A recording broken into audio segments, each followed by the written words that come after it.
Shannon Sharpe finally spoke out about Skip Bayless, and I have it here for you guys. So I decided to have a smoke, so I decided to come out on the beach and invite you guys with me while we break this down. Now, the whole interview is well over an hour. I broke it down to the best 12 minutes I can find for you guys.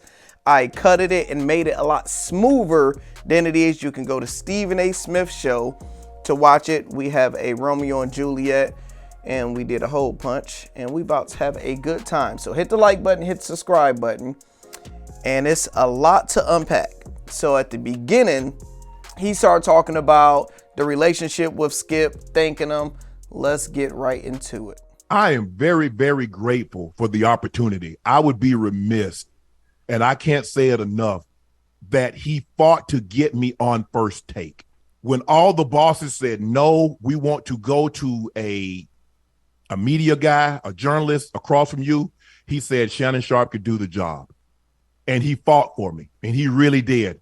And I think I've been as humble and as gracious as I possibly could in giving him his kudos for that.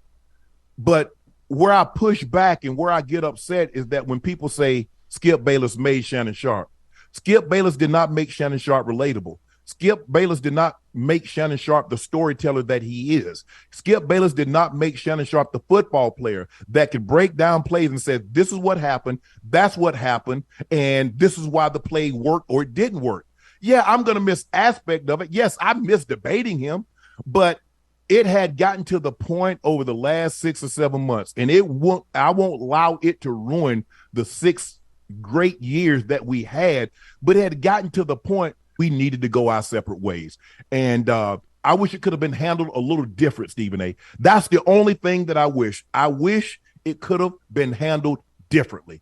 But it was handled the way that it was. And I will never, ever forget the opportunity that Fox and FS1 afforded me. But this notion, well, nobody knew who I was. Well, I was a member of the Pro Football Hall of Fame before I stepped foot in Fox. So if Shannon Sharpe wanted to make anything clear in the beginning, he wanted to make it clear that Skip Bayless didn't make him. He like, look, I've been in the game for a long time. And when you think about it, yes, he was a Hall of Famer. Yes, but Skip Bayless and Fox gave him the opportunity. And he like, look, I appreciate the opportunity. I wouldn't be in a predicament I am without you guys, but I was already a millionaire. I was already a Hall of Fame. So you didn't make my personality, you didn't do it. And that's the truth, because Shannon Sharpe, he wouldn't have Club Shay Shay. He wouldn't be a household name because the average person is younger that didn't watch him when he played football. So it really makes sense. The next thing he talked about him and Skip relationship in and outside of work, and there was no relationship. Listen to this. Skip and I didn't have the relationship that I have with the people that I missed. Basically, Skip would get to work, I would get to work. I was in my dressing room, he was in his dressing room. It was really like a heavyweight fight.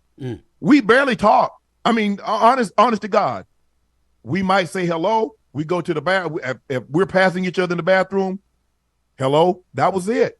It was not a carry on a conversation and then like all of a sudden we get up there and we do what we do and we carry on. No. Well, why not? It was very little communication. Why was that the case? Well, I take my cue from him. He was not a guy that was very talkative in the mornings. That is now, true. Remember, I had worked with him a little bit on First Take, once when you were there and a couple of times when you weren't there. Yeah. When you weren't there. Yeah. So I noticed that during the breaks, he would get up and leave. Mm-hmm.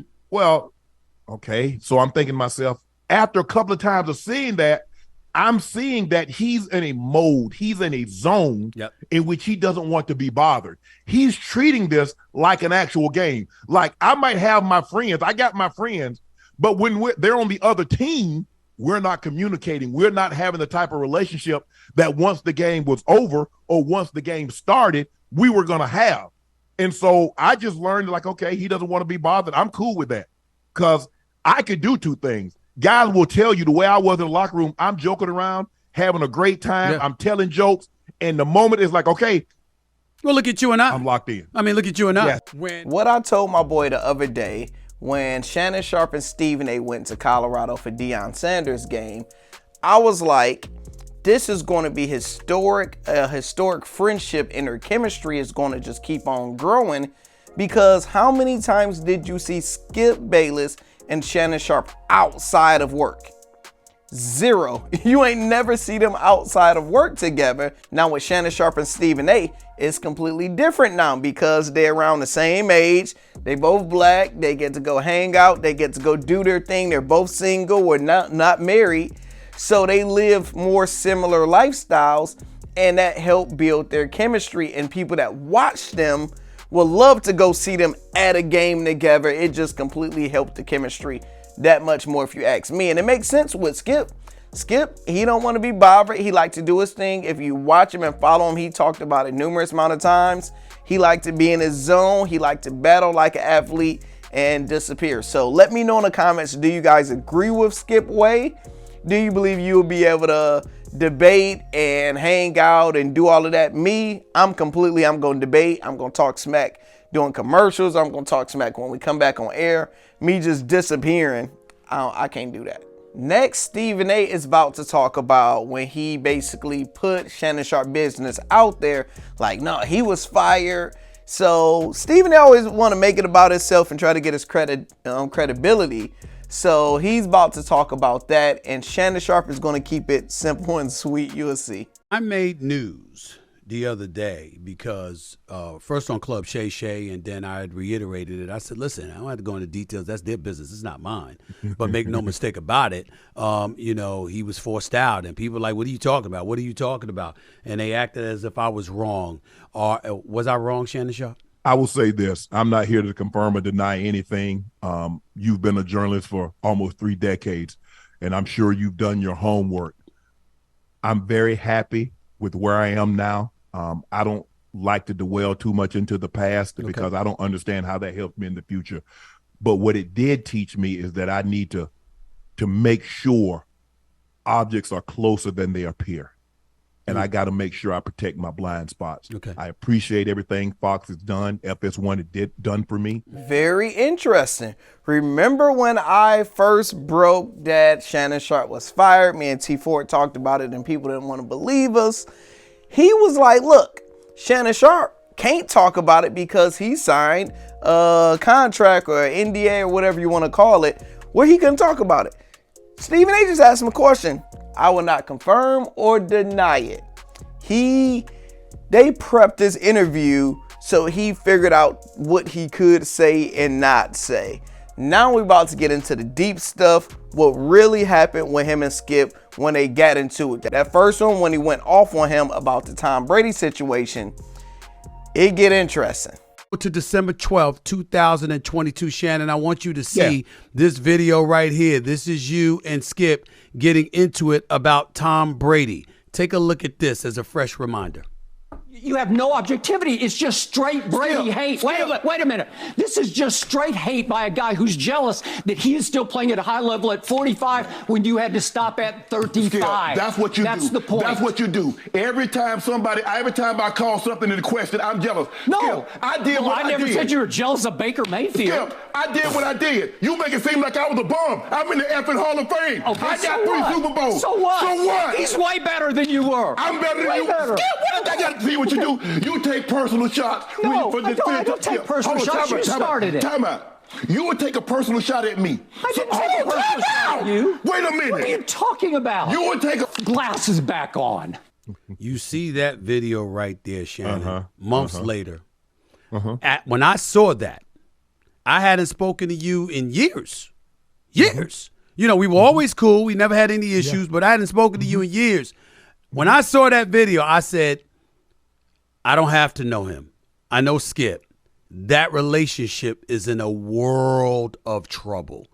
As you reflect back on that moment, what goes through your mind, and how much trouble was the relationship between you two in at that particular moment? A lot of that is my fault, because there were times that led up to that I felt that shots were taken and I let it go.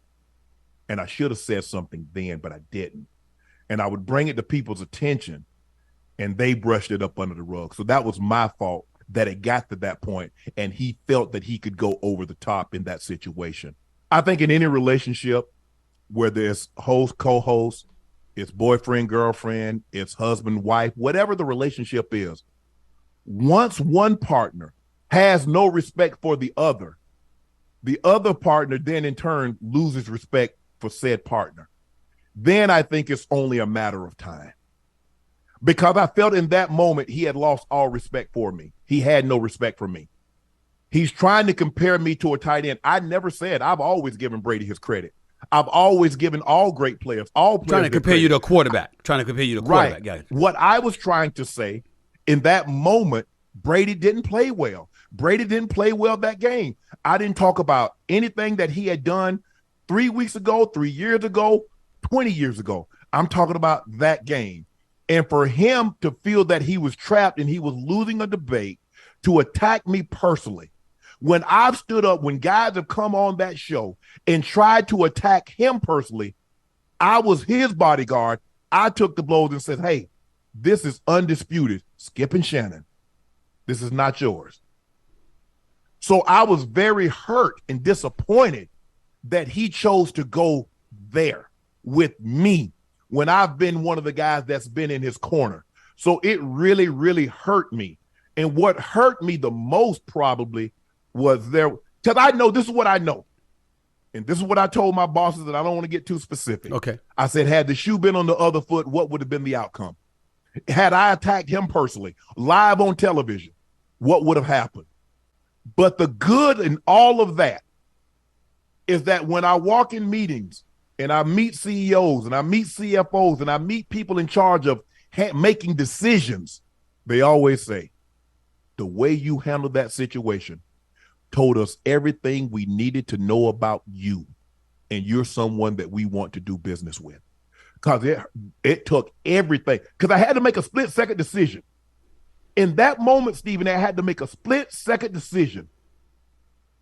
And the decision I made was to have a further long-term career. Because I knew at that moment in time, it was only a matter of time. Mm-hmm. They was going to have to separate us. I knew that. You can say what you can say I'm loud. You can say I'm obnoxious. You can say I'm arrogant.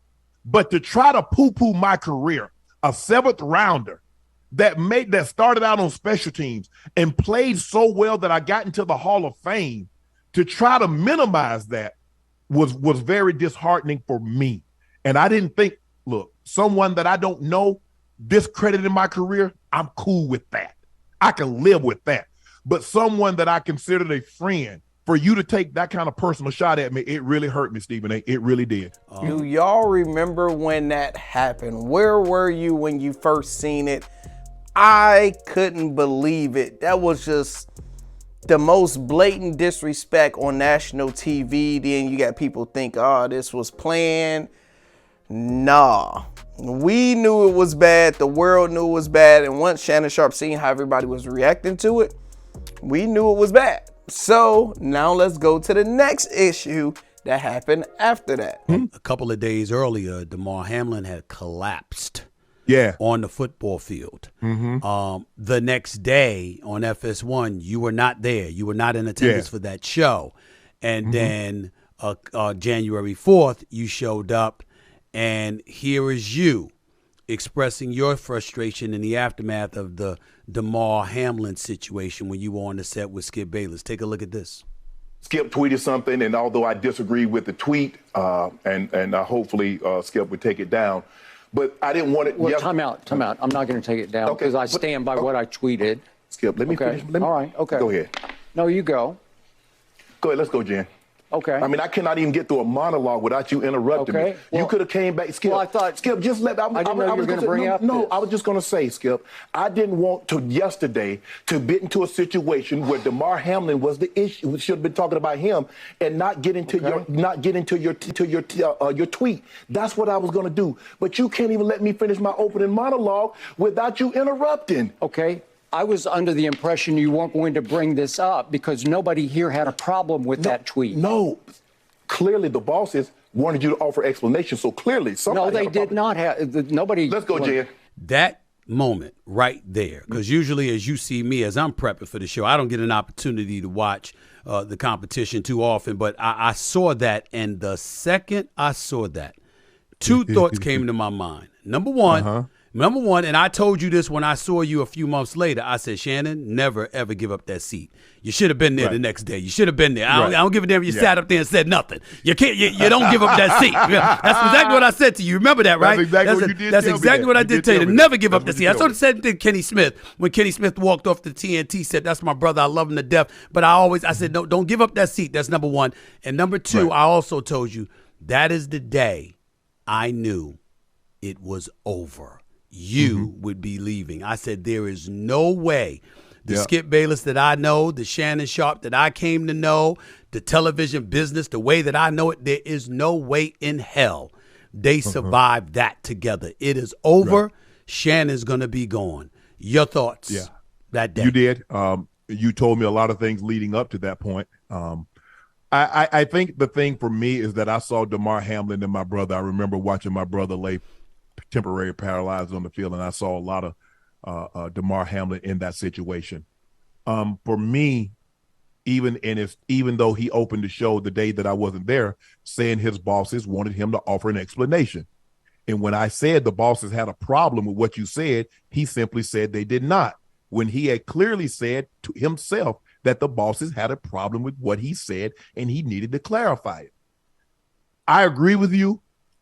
Probably if I could go back and do one thing differently, there are a couple of things. That situation, I definitely would not have. I definitely should have reported.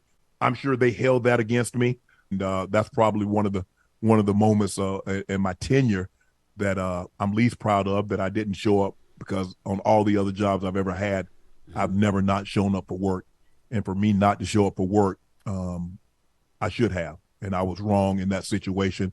And maybe that was the final straw. Maybe that was the coup de grace that they used to say, okay, we want to move on without Shannon Sharpe. Whatever the case may be, I was wrong in that instance for not showing up to work. For the people that don't remember, when that happened, you had Matt Barnes, you had everybody. Like when Damar Hamlin went down, everybody in the world paused. Nobody cared about no football. And Skip Bayless like, come on, keep it moving out the way, keep on going. And it was wrong time. Like, as somebody in a relationship, sometimes you have to make business decisions. And one business decision that Skip Bayless should have made was taking that tweet down. Even if he didn't feel he was wrong, since your partner that sit across from you every day felt some type of way about it, you should have been like, look, I will take it down for you. I disagree behind closed doors, but you say it's wrong. It's wrong. Skip Bayless looked at him in his eye and said on TV, I ain't taking it down. And I wasn't wrong. I ain't never seen somebody that just don't give a damn still got a job. Skip really is in his own lane. He really is the godfather with this, because he gets to make his own calls. So overall, it was a long interview, very in-depth. You can tell Shannon Sharpe is hurt. He said he's hurt. He completely missed being at Undisputed. Like he said, all of the people, he knew everybody in the whole building by name, talked about all of them, those relationships, the chemistry, the everything. You do that so long, that's why I keep on calling Stephen A. Skip. And if he could have stayed, he would have stayed. He's completely loyal, stayed loyal so far, and now he's talking about, hey, I'm in a position now, I'm about to build Shade Club Shay Media Entertainment, so he can branch off and put himself in a position where nobody can fire him. And if they do fire him, he will be okay. Now, my question is, will we hear from Skip? I say within the next few days, Skip is going to drop his bomb on his side of what happened. And I would love to see if he's going to apologize to Shannon Sharpe and make himself look better. If not, the skit we know is going to double down and it's going to make him look worse and probably hurt his ratings. So we know we're going to have the back and forth. Stephen A completely cooked all of this up for some good views. Asked all the questions that a lot of people wanted to hear. Shannon Sharpe would have never talked about this ever. He just would have moved on if Stephen A ain't really forced, because Stephen A is more into the drama, more into the gossip. Let's get into the nitty gritty. Me, it give me content, so I'm happy he ended up doing it. But it's going to be interesting over the next week how everything fall apart, because we're about to hear all different sides of the story. What's your thoughts in the comments? Y'all came with me on the beach, had a smoke, had a drink. It's going to be more drama coming up soon.